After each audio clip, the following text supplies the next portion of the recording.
Насловна страна на денешниот дневник. Буково повторно чади. Екологистите бараат општината да ги спроведе мерките за контролирање на состојбата.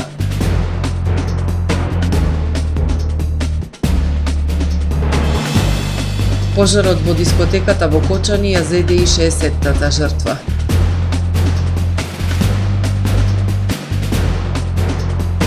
За конзервации во Завод и музеј Охрид годинава се издвоени 7 милиони денари.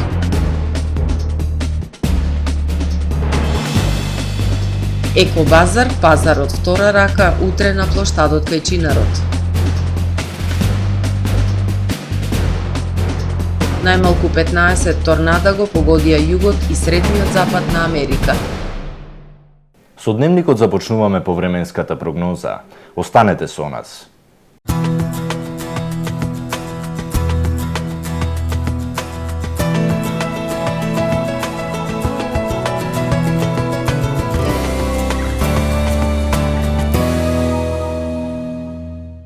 Во Охрид денес имавме умерено облачно време со слаби врнежи од дожд и повремени сончеви периоди. Максималната дневна температура изнесуваше 14 степени Целзиусови. Во сабота над Северна Европа ќе доминира центар на поле на висок воздушен притисок, кој што во Западна, Централна и Северна Европа ќе услови стабилно време со сончеви периоди. Стабилно време се очекува и на Апенинскиот полуостров. Во Источна и Југоисточна Европа умерено облачно и нестабилно време со врнежи од дожд, а на повисоките места со врнежи од снег. На Балканскиот полуостров утре ќе преовладува умерено облачно време со сончеви периоди со температури кои што се вообичаени за овој период од годината. Максималните дневни температури ќе се движат во интервал од 16 до 23 степени. Во Македонија во сабота ќе преовладува умерено облачно време со повремени сончеви периоди. Ќе биде ветровито и топло со температури вообичаени за овој период од годината. Минималните температури ќе се движат во интервал од 0 до 10 степени, додека пак максималните дневни температури во Македонија утре ќе достигнат од 9 до 20 степени. Во Охрид во сабота ќе преовладува умерено облачно време со сончеви периоди. Ќе дува западен ветер. Минималната температура од 6 степени, додека пак дневната ќе достигне до 15 степени. Во Охрид во недела ќе преовладува облачно и нестабилно време со слаби врнежи од дожд. Ќе биде ветровито и студено со пад на температурите. Во попладневните и во вечерните часови врнежите од дожд ќе преминуваат во врнежи од снег. Минималната температура од 1 степен, додека пак дневната ќе достигне до 7 степени. Во понеделник во утринските часови врнежите ќе престанат и во текот на денот ќе преовладува умерено облачно време со сончеви периоди. Утринската температура од -2 степени, додека пак дневната ќе достигне до 5 степени. Во вторник по студеното утро со утринска температура од -5 степени. Во текот на денот ќе преовладува претежно сончево време со појава на локална облачност и максимални 7 степени Целзиусови.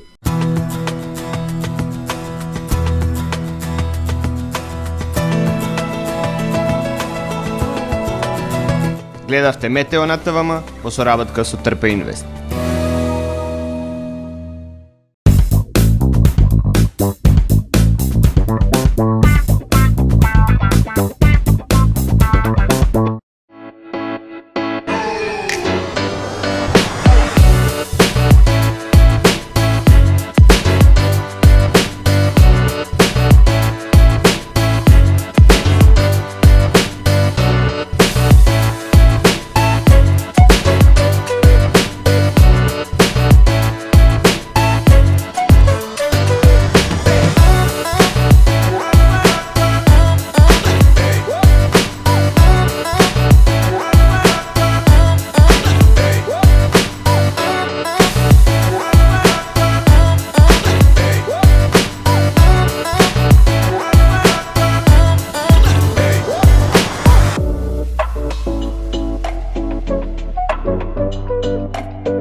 Доживеете врвен квалитет на живење во современиот Порта Скопје Бајадора.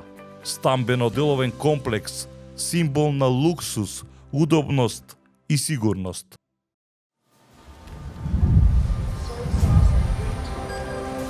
Во АМ магазинот се складираат голем број производи, кои преку синхронизирана работа на вработените успешно и навремено се дистрибуираат со сопствени возила.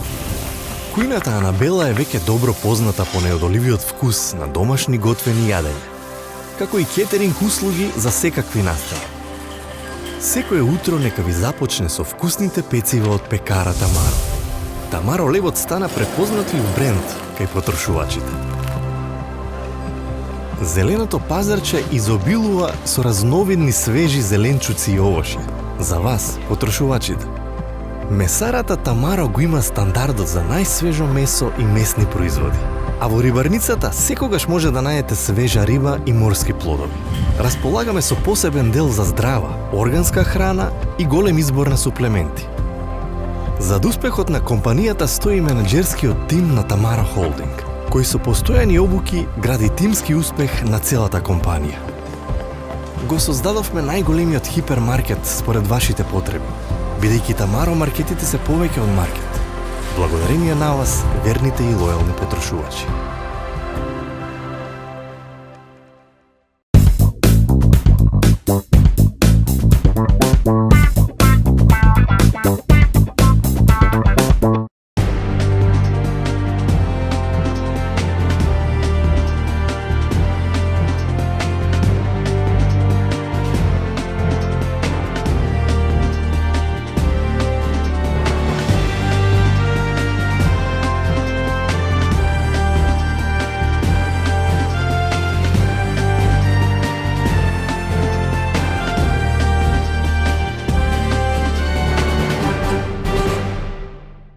Добар ден.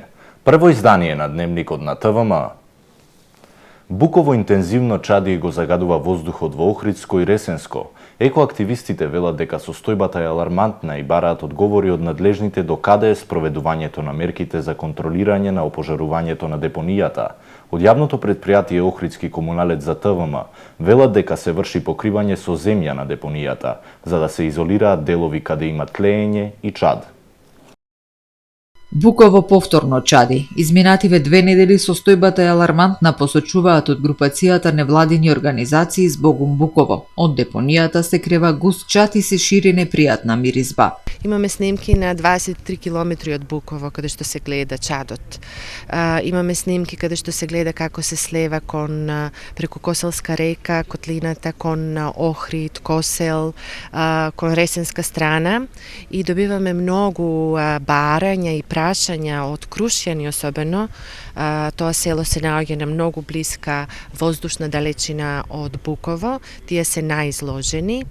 Прашуваат што се случува и што всушност треба да правиме за да некако ги натераме надлежните да реагираат. Буково е ѓубриште од 70-тите години и високоризична дива депонија за здравието на луѓето и за целиот екосистем, која според препораките на УНЕСКО веќе требаше да биде затворена. Според планот за управување со отпад, регионалната депонија во Новаци за југозападен и Пелагониски регион, каде ќе се одлага отпадот од 18 општини, треба да биде изградена до крајот на 2027 година. До тогаш мора да се преземаат мерки да се контролира состојбата на Буково во поглед на опожарувањата. Добивме ветување дека од 2025 година ќе се започне со мерките кои што си законска обврска на општината за намалување на ризикот од пожари на Буково. Не добиваме никакви одговори на овие прашања, иако многу пати се обраќаме до општината. До каде сме со овие мерки? Можам да ги набројам. Секојдневно треба да се одлага земја. Јас ја велам депонија по навика, но тоа е ѓубриште. Треба да има цистерна која што ќе биде полна со вода да реагира во момент кога ќе се запали. Треба да има ограда, да биде оградено, да нема достап до таму од неовластени лица, бидејќи не знаеме дали некој намерно, случајно ја пали, иако морам да кажам, тоа е стара депонија. 5 децении не за јадрото и гори. Од јавното претпријатие Охридски комуналец за ТВМ велат дека се врши покривање со земја на депонијата за да се изолираат деловите каде има тлеење и чад. Активностите ќе се интензивираат од почетокот на следната недела со подобрување на временските прилики, вели директорот на комуналец Саше Најдески. На Буково гори она што ние го фрламе во нашите канти за отпадоци, велат од збогом Буково и апелираат до граѓаните да го селектираат отпадот. Процентот на отпад што во моментов се селектира и рециклира во земјава е на ниво на статистичка грешка. Ние фрламе на депониите 99% од отпадот кој што го создаваме.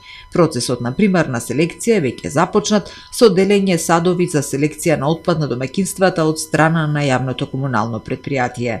Че оно што можеме ние да го направиме е да селектираме пластика, пластичните шишиња, пластичните пакувања, пластичните кеси, пластичните пакувања од мека пластика и така натаму, и да ги искористиме они инфраструктури кои што ни се достапни. Да кажеме, онаму каде што Пакомак има поставено канти или контейнери, тие можете да ги најдете и видите по големите улици. Многу често ако погледнете ќе видите дека не е селектиран таму отпадот. Жолтата е за пластична амбалажа, сината, но полека ќе се научиме. Ниту сме првата земја која што минувала низ овој процес, ниту ќе бидеме последната, бидејќи и позади нас каскаат Блискиот исток и така натаму. Значи, целото тоа е работа на навика. Друго што може да се внимава многу е кога се носи отпадот кој што е обработен, да кажеме мебел, кој што е лакиран, кој што е обоен, кога се запали, кога ќе се запали на Буково, може да замислите за какви токсини станува збор. Значи, не сме толку немоќни како што се чувствуваме многу често во однос на сите, целиот систем што го зборуваме овие недели, за жал, можеме нешто да преземеме, апелираме граѓаните да ги искористат системите, контейнерите на Пакомак, таму каде што нема од општина поставено, вендинг машините на Пакомак за пластичните шишиња, се собираат и зелени поени. Значи, колку толку нешто постои, и сега знам дека е тешко да се некои навики променат, но верувајте ми, кога започнете со овој начин на размислување, потоа не може да сватите како може теглата стакло да ја фрлам во канта или пластичните шишиња. Едноставно, навиката многу брзо влегува.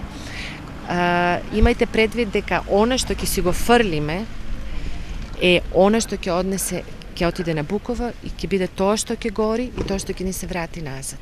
Се додека не се изграде стандардната депонија во Новаци, Мегленци, и тогаш веќе ќе имаме и систем комплетен за селектирање на отпад, трансферна станица овде во Охрид, каде што тој отпад ќе си се пакува, ќе си се балира, ќе се носи, ќе се продава и така натаму. Процесите за изградба на регионалната депонија во Новаци закочија откако населението од Битолскиот регион започна со организирање протести против тоа отпадот да им се одлага во нивниот двор.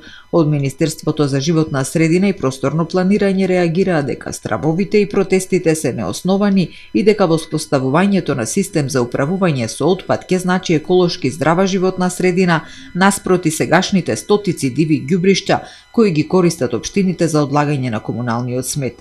Тие нестандардни депонии ќе треба да се затворат паралелно со отворањето на регионалната депонија. Тоа ќе биде скап процес, главно на товар на општините, со евентуална помош од Министерството за финансии. Затворањето на депонијата Буково, според проценките, ќе чини околу 3 милиони евра, пари кои во моментов не се обезбедени. Министерот за здравство Арбен Таравари потврди дека има уште една жртва од трагедијата во Кочани.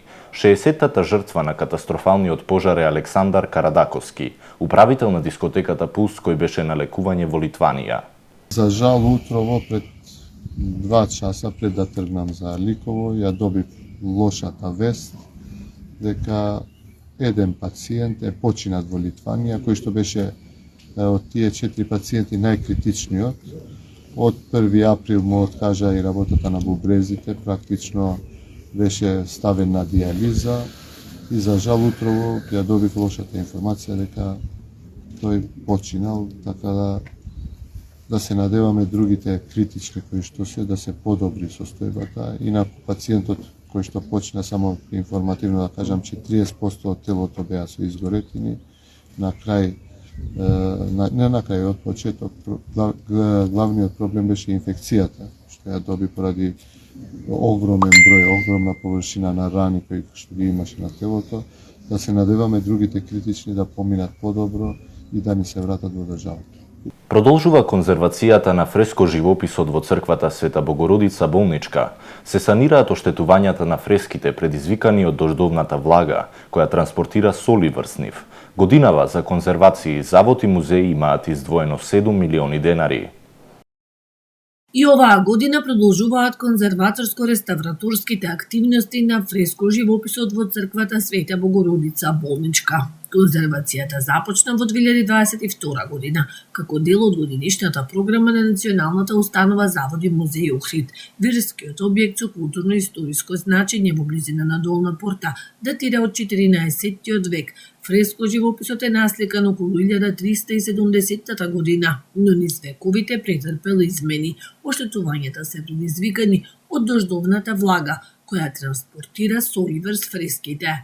Неколку години наназад се работи на реставрација, конзервација на фреско живописот и на дел од архитектурата на црквата Света Богородица Болничка. Од Министерството за култура и туризам се доделени средства и за годинава за нивна конзервација. Иначе се работи за за стар фреско живопис од 14 век, подоцна имаме и понов од 15 век, меѓутоа поради лошите услови, влагата, за да не настане понатамошно пропаѓање на фреските, редовно се одржуваат и се конзервираат под надлежност на раководителот магистер Никола Патчев. Годинава за конзервација во Завод и музеј има издвоени 7 милиони денари. Покрај конзервација на архитектурата, рековме и фреско живописот, кои спаѓаат во доменот на заштита на недвижно културно наследство. Секако тука се и музејската дејност и заштита, тековно одржување, чистење на предмети од археолошките збирки, од етнолошките збирки, историските збирки. Годинава Министерството за туризам, за култура и туризам одвои околу 1.420.000 денари и заедно со средствата 5.430.000 за заштита на недвижно културно наследство, некаде околу 7 милиони денари се одвоени вкупно во нашиот завод за заштита на спомениците за овај дел. Охридскиот завод и музеј има потреба од конзерватори, реставратори. Годинава се очекуваат нови вработувања. Стручен кадар е секогаш потребен, имаме, меѓутоа тешко оди и унапредувањето и запослување на нови кадри. Се надеваме дека годинава ќе имаме барем унапредување на постоечкиот кадар и запослување на некои нови конзерватори.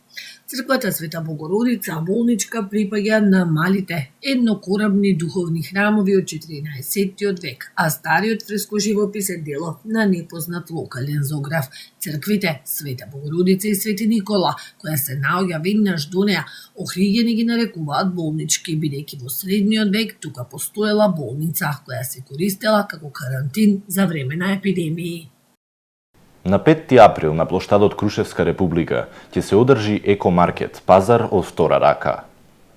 Утре, од 12 до 14 часот, на плоштадот Крушевска република кај Чинарот ќе се одржи екобазар, каде што ќе може да купете облека од втора рака, рачно изработени сувенири, книги, уникатни торби, обележувачи за книги и креативни изработки. Сите собрани средства ќе бидат донирани за нашиот сограѓанин Петар, кој има ретка болест и му се потребни итни и сложени операции во Истанбул, информираат од Младински центар Охрид.